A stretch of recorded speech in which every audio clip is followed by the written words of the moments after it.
তো এই যে মাংস রান্না করেছি, মোনা আমাকে দিয়ে রাত্রিবেলা এক করা মাংস রান্না করালো। আর এই হাতটা পুড়িয়েছি, এই যে কি হবে বুঝতে পারছি না। তো একটু টেস্ট করে বলো তোমা কিরকম হয়েছে। এইগুলোই আমার পছন্দ হয় না। হ্যাঁ, খাও। একটু সুইস রোল কিনলাম, দারুণ লাগে। সব থেকে বড় কথা হলো বাড়িতে ঢুকেছি, মা বলছে ও কি চেহারা হয়েছে তোর, মানে একটা বিচ্ছিরি ব্যাপার। গোপটা কেটে যাকে বলে মুখের দিকে নাকি তাকানো যাচ্ছে না, মোনা তো কাল থেকে বলে আসছিল। হ্যালো বন্ধুরা, welcome to another fresh new blog. তো এখন বাজে সকাল 9:30।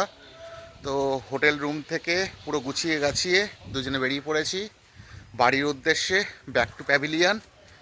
তো মনটা একটু খারাপ, 3 দিন ধরে দীঘাতে থাকার পর বাড়ি যাচ্ছি, আবার হয়তো 1 বছর পরে আসব। তো স্টেশনের পথে যাচ্ছি, ট্রেনে টিকিট কেটে রেখেছি দীঘা থেকে হাওড়া পর্যন্ত। চলে এলাম নিউ দীঘা স্টেশনে, খুব সুন্দর আর পরিষ্কার পরিচ্ছন্ন।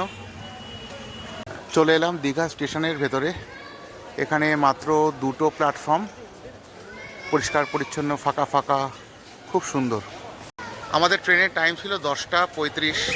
তো এসে দেখলাম এক্সপেক্ট টাইম লেখা আছে 11:20, মানে অনেকটাই দেরিতে। তো এতক্ষণ বসে বসে কী করব সেটাই ভাবছি। আর সব থেকে বড়ো কথা হলো বসারও সেরকম জায়গা নেই। স্টেশনটা খুব বড়, পরিষ্কার পরিচ্ছন্ন, সাজানো গোছানো, কিন্তু সেরকম বসার জায়গা নেই, সবাই দাঁড়িয়ে রয়েছে। তো অ্যাট লাস্ট একটা বন্ধ দোকানের সামনে কয়েকটা চেয়ার ছিল, তাতে আমি আর মোনা বসলাম। আর খিদে পেয়েছে, একটু সুইস রোল কিনলাম। 11:30 বাজে, আর এখন অ্যানাউন্স করছে যে ট্রেন ঢুকবে। তো এবার প্ল্যাটফর্মে চলে এসেছি। আমাদের কোচ নাম্বার হচ্ছে D7, একদম শেষ প্রান্তে। অবশেষে হাওড়া থেকে ট্রেনটা ঢুকছে দীঘাতে। এই যে সবাই এখন নামছে, ট্রেন খালি হবে, আমরা উঠবো। আর এই মোনা দাঁড়িয়ে আছে। তো ট্রেনে উঠে সিট নিয়ে দুজনে বসে গেলাম। মোনা অনেক কিছু কিনেছে, চিপস কিনেছে, বার্গার কিনেছে। মোনা আমাদের চিপসটা একটু বার করো। মোনা আমার জন্য এই চিপসটা কিনেছে, কি এনজয়।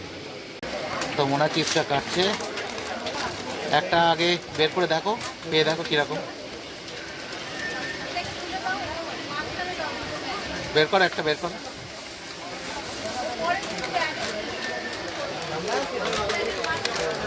পুরোটা শাড়ি ফেললে? হ্যাঁ, কারণ এই তলায় পড়ে রয়েছে।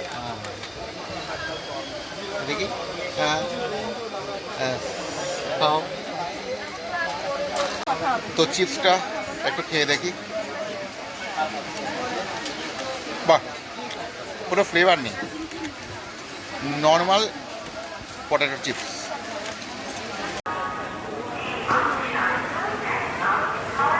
যে ট্রেনটা 1:55 ঢোকার কথা সেটা ঢুকলো বিকেল 4:30। তো দুপুরবেলা সেরকম কিছুই খাওয়া হয়নি। তো বাইরে বেরিয়ে কিছু খেয়ে দে, তারপরে দেখা যাক কি করা যাক। সকাল 9:30টার সময় হোটেল রুম ছেড়ে দীঘা স্টেশনে এলাম 10টার মধ্যে। তো এসে শুনি যে ট্রেন এরকম লেট, মানে ট্রেন ঢুকলো 11:30টার সময়, আবার ট্রেন ছাড়লো 12টারও পরে, আবার লেট করলো ট্রেন। যখন হাওড়া পৌঁছলাম তখন তো 4:30 বেজেই গেছে। আর তারপরে বাড়িতে আস্তে আস্তে বিভিন্ন কারণে দেরি হয়ে রাত 8:30 নাগাদ বাড়িতে ঢুকলাম। তো ঢোকার আগে মোনা বলছে সারাদিন পেট ভর্তি করে সেরকম খাওয়া হয়নি, তুমি একটা কাজ করো, একটু চিকেন কেনো, বাড়িতে একটু চিকেন খাবো। তো মোনার কথা শুনে একটু চিকেন কিনলাম। তো চিকেন কিনে বাড়িতে এসেছি, মোনা বললো ঠিক আছে, আমি একটু পেঁয়াজ রসুনগুলো ছাড়ি টাড়ি দিচ্ছে, আর পাচ্ছি না, আমি শুয়ে পড়লাম, তুমি রান্না করো বলে সেই আমাকে দিয়ে রান্না করালো। আর কি করা যাবে, দেখো রান্না করতে গিয়ে এই অবস্থা হয়েছে, আমার হাত পুড়ে গেছে আজকে। আর সব থেকে বড় কথা হলো বাড়িতে ঢুকেছি, মা বলছে ও কি চেহারা হয়েছে তোর, মানে একটা বিচ্ছিরি ব্যাপার। গোপটা কেটে যাকে বলে মুখের দিকে নাকি তাকানো যাচ্ছে না, মোনা তো কাল থেকে বলে আসছিল। আর কি করা যাবে, কেটে যখন ফেলেছি তো এ তো আবার গজাবে। এ তো আর সারা জীবন গজাবে না এমন তো তা না। তো 2-5 দিন একটুকুনি মা আর বউর একটুখানি মুখ ঝামটা শুনতে হবে, এই যা। তো এই যে মাংস রান্না করেছি, মোনা আমাকে দিয়ে রাত্রিবেলা এক করা মাংস রান্না করালো। আর মা ওদিকে খেতে বসেছে। তো একটু টেস্ট করে বলো তো মা কিরকম হয়েছে। এইগুলোই আমার পছন্দ হয় না। আরে দেখ ভাই, এটা একটু টেস্ট করে বলো কিরকম হয়েছে, দেখো তো দেখি, একটু ঝোলটা খাও। কিরম হয়েছে বলো? পাগলের মতো থাকে আর এইভাবে ছবি তুলিস কেন? আরে বাবা, ভালোই তো লাগছে দেখতে। আরে মাংসটা কেমন আছে সেটা বলো। খেতে ভালো লাগছে। খেতে ভালো হয়েছে? মোনা বলছে কি একটা বেশ কম টম। না, একটা মশলার গন্ধ বেরোচ্ছে কিন্তু খেতে টেস্ট হয়েছে। খেতে টেস্ট হয়েছে? যাক, মাকে খেতে দিয়ে দিয়েছি। আর মার খাওয়া হয়ে গেলে তারপরে মোনার আমি খাবো, কারণ আমাদের দুজনের এখনো সেরকমভাবে খিদে হয়নি। তার কারণ হলো ট্রেনে অনেক কিছু খাওয়া হয়েছে, উল্টো পাল্টা খাওয়া হয়েছে। আর মোনার তো খাওয়ার কোনো শেষ নেই, শুধু বলছে এটা খাবো সেটা খাবো, ওই খাবো তাই খাবো। মানে ট্রেনে সিঙ্গারা উঠছে, বলছে সিঙ্গারা নাও, সিঙ্গারা খাই। তারপরে চপ উঠছে, বলছে একটু আলু চপ নাও, আলু চপ খাই। তারপরে শসা উঠছে, বলছে একটু শসা নাও, শসা খাই। তারপরে তোমার হচ্ছে গিয়ে সেই ক্রিম থাকে না ওই ইয়ের মধ্যে, পাউরুটির মধ্যে, ওই খাই। তো ওই নিলাম। আচ্ছা, তারপরে চিপস তো খেয়েইছি। তারপরে সুইস রোল, সেটা তো স্টেশনে বসেই খেয়েছি, আগেই দেখিয়েছি। আচ্ছা, তারপরে আরও কি খেলাম যেন, তো ভুলে গেছি, এত খেয়েছি সারাদিন ধরে ভুলে গেছি। তো যাই হোক, এখনো সেরকম খিদে হয়নি।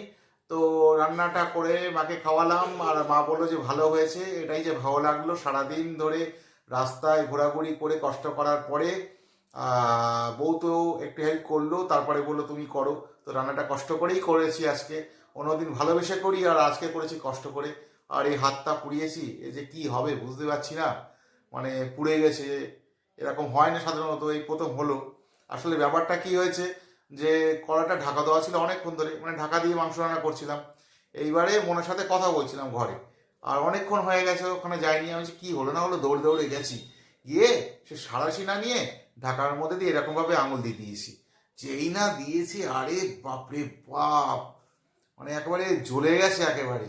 শুধু কড়াটা যে পড়ে যায়নি আমাদের, মানে লাফালাফি চোটে, সেটাই আর কি মঙ্গল।